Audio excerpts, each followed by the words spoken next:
صحیح بخاری حدیث نمبر 121۔ نبی اکرم صلی اللہ علیہ وسلم نے حجۃ الوداع میں فرمایا کہ لوگوں کو بالکل خاموش کر دو تاکہ وہ خوب سن لیں۔ پھر فرمایا، لوگوں میرے بعد پھر کافر مت بن جانا کہ ایک دوسرے کی گردن مارنے لگو۔ صحیح بخاری حدیث نمبر 122۔ رسول اللہ صلی اللہ علیہ وسلم نے فرمایا کہ ایک روز موسیٰ علیہ السلام نے کھڑے ہو کر بنی اسرائیل میں خطبہ دیا تو آپ سے پوچھا گیا کہ لوگوں میں سب سے زیادہ صاحب علم کون ہے؟ انہوں نے فرمایا کہ میں ہوں۔ اس وجہ سے اللہ کا غصہ ان پر ہوا کہ انہوں نے علم کو خدا کے حوالے کیوں نہ کر دیا۔ تب اللہ نے ان کی طرف وحی بھیجی کہ میرے بندوں میں سے ایک بندہ دریاؤں کے سنگم پر ہے جہاں فارس اور روم کے سمندر ملتے ہیں، وہ تجھ سے زیادہ عالم ہے۔ موسیٰ علیہ السلام نے کہا کہ اے پروردگار، میری ان سے ملاقات کیسے ہو؟ حکم ہوا کہ ایک مچھلی زنبیل میں رکھ لو، پھر جہاں تم اس مچھلی کو گم کر دو گے تو وہ بندہ تمہیں وہیں ملے گا۔ تب موسیٰ علیہ السلام چلے اور ساتھ اپنے خادم یوشع بن نون کو لے لیا اور انہوں نے زنبیل میں مچھلی رکھ لی۔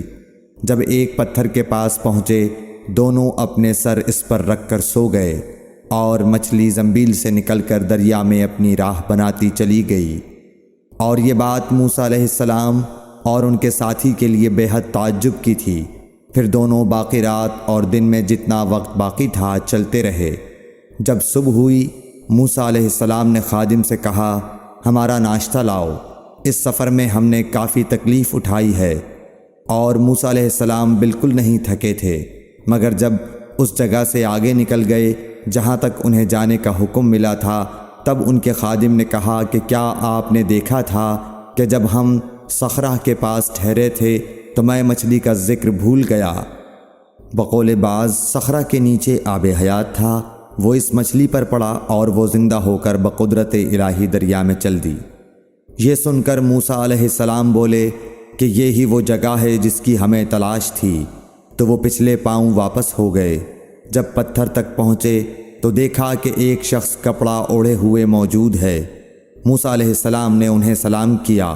خضر نے کہا کہ تمہاری سرزمین میں سلام کہاں؟ پھر موسیٰ علیہ السلام نے کہا کہ میں موسیٰ ہوں۔ خضر بولے کہ بنی اسرائیل کے موسیٰ؟ انہوں نے جواب دیا، ہاں۔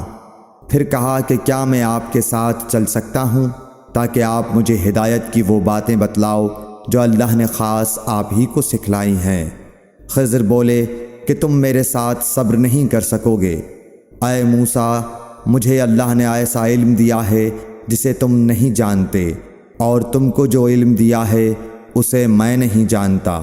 اس پر موسیٰ علیہ السلام نے کہا کہ خدا نے چاہا تو آپ مجھے صابر پاؤ گے، اور میں کسی بات میں آپ کی نافرمانی نہیں کروں گا۔ پھر دونوں دریا کے کنارے کنارے پیدل چلے۔ ان کے پاس کوئی کشتی نہ تھی کہ ایک کشتی ان کے سامنے سے گزری تو کشتی والوں سے انہوں نے کہا کہ ہمیں بٹھا لو۔ خضر کو انہوں نے پہچان لیا اور بغیر کرائے کے سوار کر لیا۔ اتنے میں ایک چڑیا آئی اور کشتی کے کنارے پر بیٹھ گئی۔ پھر سمندر میں اس نے ایک یا دو چونچیں ماری۔ اسے دیکھ کر خضر بولے کہ اے موسیٰ، میرے اور تمہارے علم نے اللہ کے علم میں سے اتنا ہی کم کیا ہوگا جتنا اس چڑیا نے سمندر کے پانی سے۔ پھر خضر نے کشتی کے تختوں میں سے ایک تختہ نکال ڈالا۔ موسیٰ علیہ السلام نے کہا کہ ان لوگوں نے تو ہمیں کرایہ لیے بغیر مفت میں سوار کیا، اور آپ نے ان کی کشتی کی لکڑی اکھاڑ ڈالی تاکہ یہ ڈوب جائیں۔ خضر بولے کہ کیا میں نے نہیں کہا تھا کہ تم میرے ساتھ صبر نہیں کر سکو گے؟ اس پر موسیٰ علیہ السلام نے جواب دیا کہ بھول پر میری گرفت نہ کرو۔ موسیٰ علیہ السلام نے بھول کر یہ پہلا اعتراض کیا تھا۔ پھر دونوں چلے۔ کشتی سے اتر کر ایک لڑکا بچوں کے ساتھ کھیل رہا تھا۔ خضر نے اوپر سے اس کا سر پکڑ کر ہاتھ سے اسے الگ کر دیا۔ موسیٰ علیہ السلام بول پڑے، کیا آپ نے ایک بے گناہ بچے کو بغیر کسی جانی حق کے مار ڈالا؟ غضب ہو گیا۔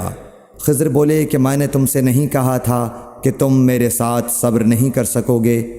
ابن عیینہ کہتے ہیں کہ اس کلام میں پہلے سے زیادہ تاکید ہے، کیونکہ پہلے کلام میں لفظ لکا نہیں کہا تھا، اس میں لکا زائد کیا جس سے تاکید ظاہر ہے۔ پھر دونوں چلتے رہے حتیٰ کہ ایک گاؤں والوں کے پاس آئے، ان سے کھانا لینا چاہا، انہوں نے کھانا کھلانے سے انکار کر دیا۔ انہوں نے وہیں دیکھا کہ ایک دیوار اسی گاؤں میں گرنے کے قریب تھی۔ خضر نے اپنے ہاتھ کے اشارے سے اسے سیدھا کر دیا۔ موسیٰ علیہ السلام بول اٹھے کہ اگر آپ چاہتے تو گاؤں والوں سے اس کام کی مزدوری لے سکتے تھے۔ خضر نے کہا کہ بس اب ہم اور تم میں جدائی کا وقت آ گیا ہے۔ جناب محبوب کبریا رسول اللہ صلی اللہ علیہ وسلم فرماتے ہیں کہ اللہ موسیٰ علیہ السلام پر رحم کرے۔